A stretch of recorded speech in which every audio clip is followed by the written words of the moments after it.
बिस्मिल्लाहिर्रहमानिर्रहीम। अस्सलाम वालेकुम। आज मैं आप लोगों को एक ऐसा ज़बरदस्त नुस्खा बताने वाला हूँ कि आप लोग इस नुस्खे को इस्तेमाल करेंगे, इंशाल्लाह आप लोगों को इस नुस्खे से बहुत ज़्यादा फ़ायदा होगा। जिस बंदे का भी नफ्स सुखड़ गया, उसका नफ्स टेढ़ा हो चुका है, बिल्कुल छोटा हो चुका है, तो ये नुस्खा इस्तेमाल करने के बाद आपके मुर्दा रगों में ये नुस्खा जान डाल देगा। ये नुस्खा मैं सिर्फ 2 चीज़ों से तैयार कर रहा हूँ। आप लोग इसे वीडियो को पूरा देखें कि किस तरीके से मैं ये नुस्खा तैयार कर रहा हूँ। आप लोगों ने इस नुस्खे को सिर्फ 7 दिन इस्तेमाल करना है, फिर आप लोग खुद देखेंगे। इस नुस्खे में हम लोगों ने कलवंजी लेना है, सरसों का तेल लेना है। हम लोगों ने एक छोटा सा बर्तन लेना है जो सिल्वर का बर्तन हो, स्टील का बर्तन नहीं चाहिए, सिल्वर का बर्तन हो। उसमें हम लोग 2 चम्मच तेल डालेंगे। आप देख सकते हैं मैं इसमें 2 चम्मच तेल डाल रहा हूँ। तो हमने इसमें सिर्फ 2 चम्मच तेल डालना है और उसके बाद इस तेल को हम गर्म करेंगे ताकि इसमें जो केमिकल होता है वो केमिकल ख़त्म हो जाए, ये खालिस तेल हमारे पास रह जाए। बस सिर्फ 2 चम्मच हमने इसमें डालना है और इसके बाद इसको गर्म करना है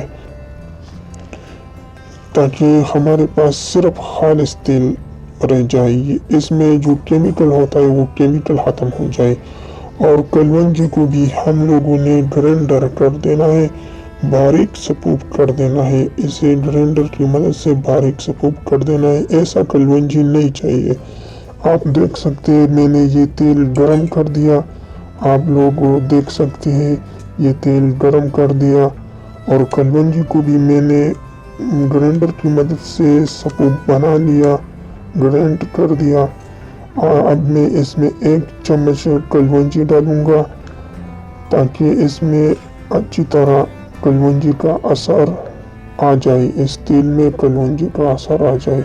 देखो ये तेल बिल्कुल ही गर्म है और मैं इस गर्म तेल में 1 चम्मच कलवंजी का पाउडर डाल दिया।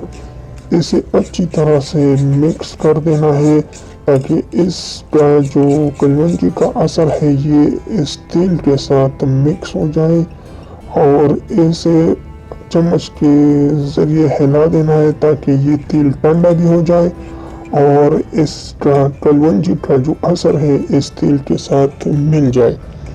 आप देख सकते हैं जिस तरीके से मैं कर रहा हूँ आप लोगों ने भी इसी तरीके से कर देना है।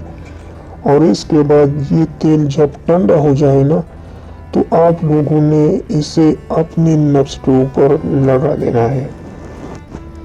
आप लोगों ने इसे अपने नफ्स के ऊपर लगा देना है।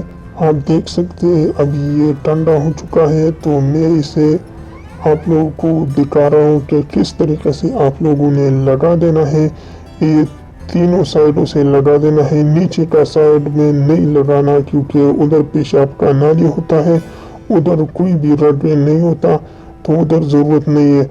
और ना उस अपनी नफ्स के टोपी पर लगा देना है, ऊपर भी नहीं लगा देना, सिर्फ 3 साइडों पर लगाना है, ऊपर वाला और दोनों साइडों पर लगा देना है ताकि आपका नफ्स जो है वो अच्छी तरह उसका रगे अच्छी तरह इससे गर्म हो जाए और उसके रगे मजबूत हो जाए ताकि आपका नफ्स खड़ा होने में ज़्यादा टाइट होगा। इससे आपका नफ्स बहुत टाइट रहेगा और अच्छी तरह कड़ा रहेगा।